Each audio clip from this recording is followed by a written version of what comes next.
students, welcome back to our channel. If you are new, please press the subscribe button.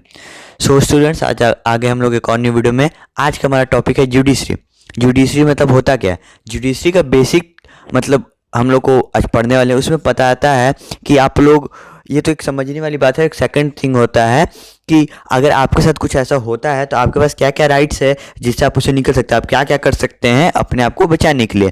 इस chapter में उसी के बारे में पूरा ध्यान देंगे। एक ये बहुत इंपॉर्टेंट टॉपिक है, इसको अगर आप लोग मिस कर दोगे तो आपको बहुत प्रॉब्लम आ सकता है। एग्जाम्स में देखोगे या फिर आप रियल लाइफ में भी इसका बहुत बड़ा रोल है।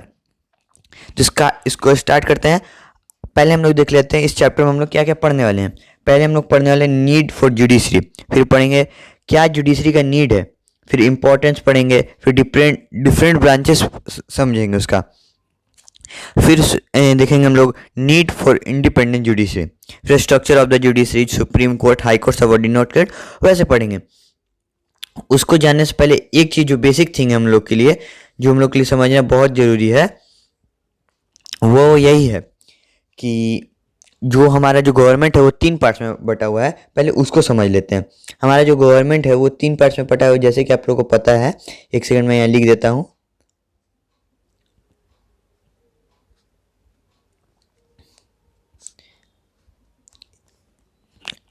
हम लोग का जो गवर्नमेंट है 3 पार्ट्स में बटा हुआ है, आपको पता ही है। एक होता है लेजिस्लेटिव, एक होता है एग्जीक्यूटिव, एक होता है जुडिशरी। जैसा कि आप लोगों को पता है लेजिस्लेटिव का जो काम होता है वो होता है लॉ बनाना। एग्जीक्यूटिव का क्या मतलब होता है, उसका इम्प्लीमेंट करवाना होता है, पूरे देश भर में वो इम्प्लीमेंट करवाता है। और जुडिशरी का क्या मतलब काम होता है, वही आज पढ़ने वाले हैं। जुडिशरी का मतलब बेसिक थिंग यही होता है कि अगर आपको कोई पूछता what is judiciary, judiciary is the third organ of the government and it's help to ensure the rights of all the peoples, has said protect all the rights of all the peoples. Basic thing यही है इस chapter में। तो जो हमारा first topic ही है आज, उसी को पहले समझ लेते हैं। नीड फॉर जुडिशरी, क्या नीड है हम लोग को जुडिशरी का। तो द मेन जो रूल होता है जुडिशरी का, वो होता है कि सारे जो जितने भी नियम कानून देश में है उसको बचाए रखना, और किसी का भी ताकत के द्वारा किसी को कोई बुरा चीज नहीं कर सके देश में। ये क्या करता है, ये देखता है कि सारे लोगों का, जितने भी कंपनी है, जितने भी गवर्नमेंट इंस्टीट्यूशंस हैं, सारे लोगों का जो राइट्स है, फंडामेंटल राइट्स है, हो रहा है किसी भी 2 पार्टीज में कंट्रोवर्सीज ना हो। और ये इंश्योर करता है कि जो हम लोग को प्रजातंत्र, हम लोग डेमोक्रेटिक कंट्री में रह रहे हैं, उसको प्रजातंत्र बोलते हैं। वो किसी भी सरकार को या किसी भी लोग को या फिर किसी भी ग्रुप को डिक्टेटरशिप नहीं बनाने दे। डिक्टेटरशिप मतलब होता है राजतंत्र, मतलब कोई एक राजा वहाँ पे काम करता है, वैसा वहाँ बनाने नहीं दे।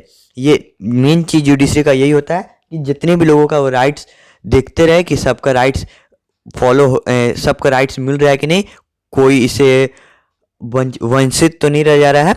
बेसिक थिंग यही है। मीन्स जुडिशरी को आप लोग कह सकते हैं the principal role of the judiciary is to protect laws and safeguard the rights of the individuals और द इंस्टीट्यूशंस। बस इतना ही चीज़ है इसमें समझने वाली बात। फिर सेकंड थिंग हम लोग का इंपॉर्टेंस ऑफ जुडिशरी, क्या इंपॉर्टेंस है जुडिशरी एक देश में। जो मेन चीज़ है जुडिशरी का इंपॉर्टेंस होता है देश में बहुत सारे। ये थर्ड ऑर्गन होता है गवर्नमेंट का, जैसे कि वो मैंने बता दिया। ये क्या करता है, ये पूरे देश में लॉ को अप्लाई कर देता है, और स्पेसिफिक केस को मतलब उसको the real meaning of law is what the जज decide during the course of giving the judgemental in various case. मतलब ऐसा नहीं है कि जजेस जो भी supreme court, high court, district court में बैठते हैं उन लोगों को कोई मतलब कंट्रोल नहीं, उन लोगों को, वो लोग पूरे इंडिपेंडेंट रहते हैं, उन लोगों को कोई कंट्रोल नहीं करता है। तो उसमें एक मन में सवाल आता है कि अगर उन लोगों को कोई कंट्रोल नहीं करता, वो तो गलत डिसीजन भी दे सकते हैं, वो किसी के साथ मिल के भी कुछ कर सकते हैं, वो अपने मन से भी कुछ कर सकते हैं। लेकिन ऐसा नहीं है।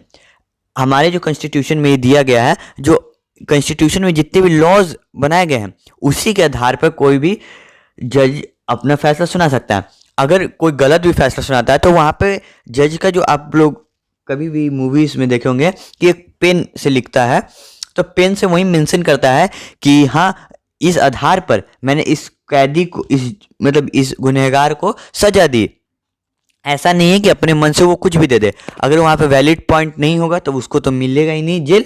वहाँ पे वैलिड पॉइंट वहाँ देना रहता है कि हाँ, जो अपोजिशन पार्टी है, अपोजिशन है इस केस का, वो इतना ये सबूत दिया, उस सबूत से मुझे लगता है कि ये गुनहगार है। बेसिक थिंग यही है। और इसका इसीलिए इसमें है कि व्हाट द जजेस डिसाइड, मतलब जज जो डिसाइड करता है उसी को जजमेंट देता है कि हाँ ये किया है, ये वैसा चीज़। उसको कोई कंट्रोल नहीं कर सकता है, चाहे वो कितने बड़ा भी राष्ट्रपति हो, कितना बड़े प्रधानमंत्री हो। अगर राष्ट्रपति के खिलाफ कोई केस होता है या फिर प्रधानमंत्री के द्वारा कोई के खिलाफ केस होता है तो वो लोग भी सुप्रीम कोर्ट या हाई कोर्ट में जाएंगे और उनको भी कोई बचा नहीं सकता। वहाँ ऐसा नहीं है कि मैं प्रेसिडेंट हूँ देश का तो मुझे कोई कर नहीं सकता, ऐसा नहीं है। उनको भी बराबर सजा मिलेगा क्योंकि लॉ सबके लिए सेम होते हैं। ऐसा आप लोग ने सुना होगा, कानून अंधा होता है, मतलब किसी के लिए एक नहीं होता है, किसी के लिए भी मतलब सबके लिए एक होता है। किसी के लिए भी ये नहीं होता कि नहीं तुम प्रेसिडेंट हो तो तुम कुछ भी कर सकते हो, ऐसा नहीं है। सारे लोगों के लिए इक्वल है।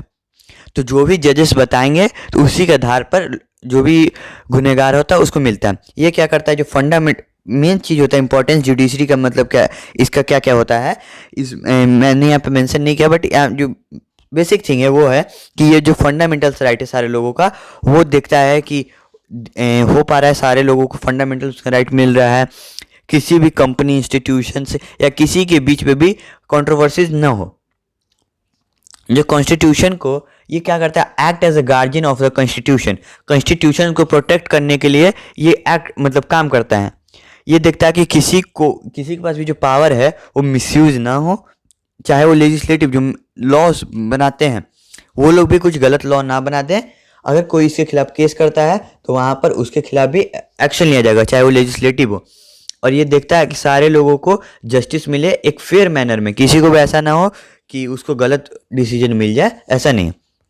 फिर हमारा different branches of legal system, हमारे पास मेनली दो कैटेगरीज होते हैं लीगल सिस्टम के, एक सिविल लॉ और क्रिमिनल लॉ। मतलब आप लोग नाम ही समझ के सुन लियो, क्रिमिनल लॉ मतलब होता है अगर कोई चोरी करता है या फिर किसी का मर्डर करता है, बेसिक थिंग वही होता है कि अगर ये दोनों केस होता है तब उसमें क्रिमिनल लॉ होता है कि या इसने चोरी किया या फिर ये किया मर्डर किया किसी का, तभी उसको ज़्यादातर केसेस में क्रिमिनल लॉ कहा जाता है।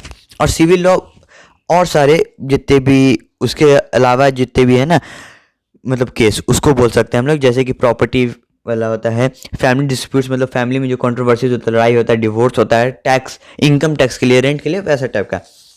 तो पहला हम लोग टॉपिक आज समझ लेते हैं civil law. The first topic civil law सिर्फ कहता है कि सिविल लॉ एक लीगल सिस्टम है जो मेनलैंड यूरोप से आया है। इसको यूरोप में पहले इस्टेब्लिश किया गया था, उसके बाद इंडिया में आया और पूरे वर्ल्ड में आया, सारे देशों ने इसको अडॉप्ट किया। ये बहुत इंपॉर्टेंट लॉ इसीलिए, law is a part of a country set of laws which is concerned with the private affairs of citizen, for example marriage and property ownership rather than with the crime। Means क्या हुआ, इसका मतलब क्या हुआ, जैसा कि आपको पता है सिविल लॉ यूरोप में पहले अडॉप्ट किया गया, उसके बाद पूरे देश में पूरे वर्ल्ड में मीन्स ये अडॉप्ट कर दिया गया क्योंकि बहुत इंपॉर्टेंट लॉ है। लॉ क्या होता है ना, law is a part of a country. जो कानून होता है एक देश का नियम होता है, उससे क्या करता है जितने भी प्राइवेट अफेयर्स होते हैं सिटीजन्स के, मीन्स जो प्राइवेट, ये सिर्फ क्या करता है प्राइवेट अफेयर्स देखता है। जैसे कि मैरिज हो गया, marriage property ownership rather than with crime, means जो क्राइम नहीं किया, क्राइम के अलावा जितने भी केस होते हैं इसमें आते हैं सिविल को। ये क्या करता है, ये किससे डील करता है, ये जितने भी एस्पेक्ट्स होते हैं इनफ्रिंगमेंट ऑफ इंडिविजुअल्स राइट, मतलब किसी का भी राइट्स के खिलाफ जितना भी होता है उससे डील करता है। किसी को लॉस हुआ, किसी को हार्म हुआ, किसी को डैमेज हुआ, कोई भी इंडिविजुअल को हुआ या ग्रुप्स को हुआ या कंपनीज को हुआ, तो उससे ये डील करता है। फिर क्या है हमारा क्रिमिनल लॉ। क्रिमिनल लॉ मतलब क्या हुआ, बेसिक थिंग क्रिमिनल लॉ मतलब होता है criminal law the body of the law defines criminal offence, regulates the apprehensions, charging and the trial of suspected persons and fix penalties and modes of treatment applicable to the convicted offenders। ये क्या होता है, इस कानून के अंदर क्या होता है, किस कैटेगरी में होता है, मतलब किसी ने क्राइम किया, जैसे कि रॉबरी किया, मतलब डाका कहीं डाला, कहीं चोरी किया, किसी का मर्डर किया, किसी से दहेज लिया, वैसा टाइप को क्रिमिनल लॉ में देखा जाता है। कोई भी पर्सन जो ऐसा विक्टिम होता है तो पहले उसके खिलाफ क्या होता है, उसके खिलाफ किसी को केस करना है, पहले एफआईआर दर्ज करवाना होता है जिस पुलिस के द्वारा, उसके बाद एक इन्वेस्टिगेशन बैठाई जाती है, उसके बाद ये फाइल कोर्ट में जाती है, उसके बाद ही कोई डिसीजन लिया जाता है। बट ऐसा सिविल लॉ में नहीं है। सिविल लॉ में एफआईआर करवाना जरूरी नहीं है, आप विदाउट एफआईआर कंज्यूमर फोरम में केस कर सकते हो कि हाँ मेरे को ये कंपनी ने हार्म किया, इस आदमी ने हार्म किया। बट क्रिमिनल लॉ में ऐसा नहीं होता, पहले आपको एफआईआर करवाना होगा, उसके बाद ही कुछ कर सकते हैं। द इंडियन लीगल सिस्टम, जो इंडियन जो कानून व्यवस्था है वो सबसे पुराना कानून व्यवस्था पूरी दुनिया के इतिहास में। ये हर साल में ये सब सारे देशों का बदलते रहता है, सालों में 10 साल 20 साल, क्योंकि ताकि जो भी अभी पीरियड चल रहा है, जब 19th सेंचुरी वाला रूल 20th सेंचुरी में चलेगा ही नहीं ना, क्योंकि 19th सेंचुरी में कुछ लोग और करते थे, 20th सेंचुरी में कुछ और कर रहे हैं वैसा।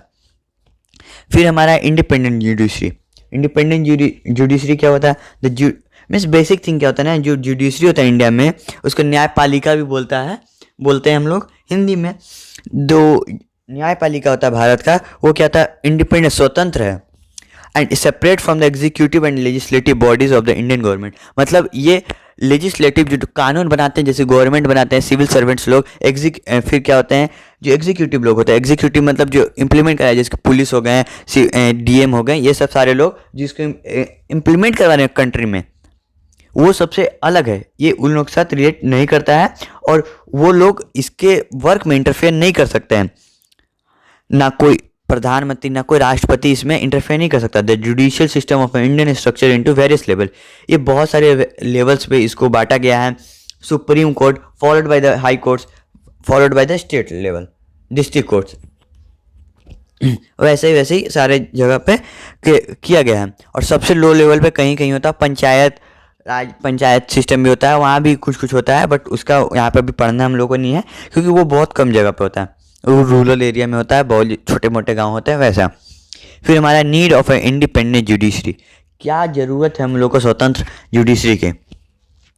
एंड इंडिपेंडेंट जुडिशरी क्या करता है? इंडिपेंडेंट जुडिशरी ये इंश्योर करता है कि जितने भी न्याय दिए गए हैं वो किसी भी गवर्नमेंट के आर्म किसी भी ऑर्गन्स के द्वारा कंट्रोल नहीं किए जा रहे हैं, और किसी भी पॉलिटिकल अथॉरिटी, जैसे कि भारतीय जनता पार्टी, वो बहुत कोशिश करती है कि उसके द्वारा कंट्रोल हो जाए, बट बहुत सारे अब नहीं हो पाता उन लोग से भी। वो लोग चाह रहे हैं कि कंट्रोल करने, ऑल ओवर इंडिया को कंट्रोल करने के लिए, लेकिन वो बच जाते हैं बहुत सारे तरीकों के द्वारा, अभी भी बच जा रहा है, लेकिन अभी बहुत चीज़ हो रहा है। जैसे कि भारतीय जनता पार्टी क्या चाहता है कि वो ज़्यादातर लॉ बनाए और वो इसमें इंटरफेयर करे, बट उससे बच कोई चीज़ इंटरफेयर भी हो जा रहा है, कोई चीज़ बच भी जा रहा है, क्योंकि जितने भी आप लोग देखते हो, जितने भी बड़े बड़े लीडर्स हैं उनके खिलाफ बहुत सारे क्रिमिनल फाइल होते हैं, बट वो बच जाते हैं क्योंकि एक पॉलिटिकल पार्टीज उसको बचा सकती है, उसमें थोड़ा सा चाहेगा तो उसका भी उसका राइट्स कुछ नहीं होता है। बट आजकल ये हो रहा, बहुत सारा करप्शन हो रहा है, उसके द्वारा ही बच जा रहे हैं। मेन थिंग क्या होता है इंडिपेंडेंट जुडिशरी का, जो हम लोग का मेन मतलब होता है, जो मेन इसका मोटिव होता है, वो क्या करता है? सारे को जस्टिस दे, मतलब कोई भी आदमी जस्टिस मांग सकता है बिना किसी डर के, और एग्जीक्यूटिव और बिना जुडिशरी के इंटरफेरेंस के। फंडामेंटल राइट्स सबको प्रोटेक्ट होते हैं, बहुत सारी चीज़ इसमें होते हैं। जो प्रिंसिपल होता है इसका, जो जुडिशरी का प्रिंसिपल होता है, वो क्या होता है? सारे लोगों का, सिटीजन्स का राइट्स, और मतलब सारे लोगों का राइट्स ये बरकरार रखता है, चाहे वो पॉलिटिशियंस हो, ब्यूरोक्रेसी हो, बाय रिच एंड इन्फ्लुएंसर, किसी के भी इन्फ्लुएंस में नहीं आएगा, ये अपने आप ही पूरा चलाएगा।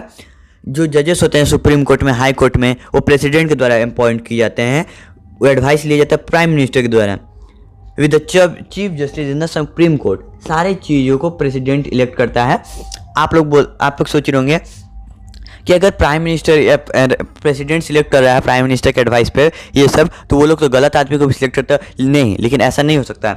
जो भी एक टाइम, जैसे कि वो लोग का एक एग्ज़ाम होता है कॉम्पिटिटिव एग्ज़ाम, तो वो उन लोग क्लियर करने के बाद जो भी डिस्ट्रिक्ट लेवल पे होते हैं या फिर स्टेट लेवल पे वो लोग बने, तो उसके बाद क्या होता है, उन लोग के जो एक्सपीरियंस को देखे, वो लोग कितने फाइल्स को डन किए, उसको देखकर वहाँ पर न्यू जो उन लोग को मिलता है, जितने भी मिलते हैं पोस्ट, हाई कोर्ट का जज बना दिया जाता है, सुप्रीम कोर्ट के जज वैसे बनाया जाता है, ना कि डायरेक्ट किसी को भी उठाकर।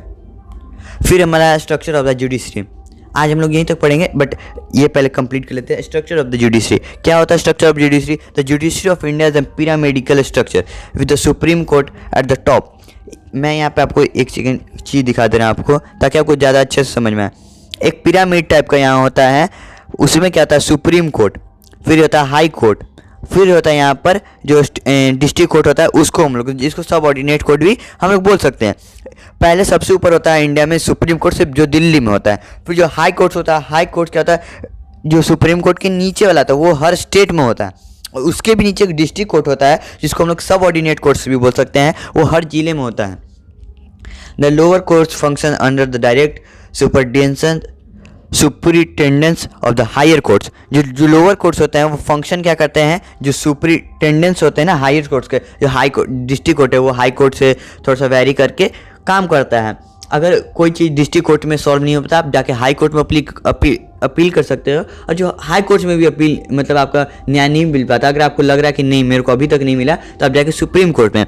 इसमें एक और क्वेश्चन आता है माइंड में, जो यूनियन टेरिटरीज है वहाँ हाई कोर्ट कैसे होते होंगे? वहाँ हाई कोर्ट्स नहीं होते हैं, वहाँ जो नियर बाई स्टेट होते हैं वहाँ पर जाके वो कर सकते हैं अपील, या फिर डायरेक्ट सुप्रीम कोर्ट में कर सकते हैं। एक चीज़ और होता है, हमारे देश में कुछ राज्य हैं, वहाँ पर 2 राज्यों का भी एक ही हाई कोर्ट हो सकता है, क्योंकि जैसे कि पंजाब है और हरियाणा है, दोनों एक ही साथ पहले एक स्टेट थे, अब निकल गए दोनों। आंध्र प्रदेश और तेलंगाना है, झारखंड एंड बिहार है, बट झारखंड बिहार का ये सब का अलग है। बट ऐसा हो सकता है कि 2 राज्य का एक ही हाई कोर्ट हो सकता है। सो थैंक यू गाइस इस वीडियो को देखने के लिए। नेक्स्ट वीडियो का लिंक डिस्क्रिप्शन बॉक्स में है, आप लोग देख सकते हो। Thank you guys.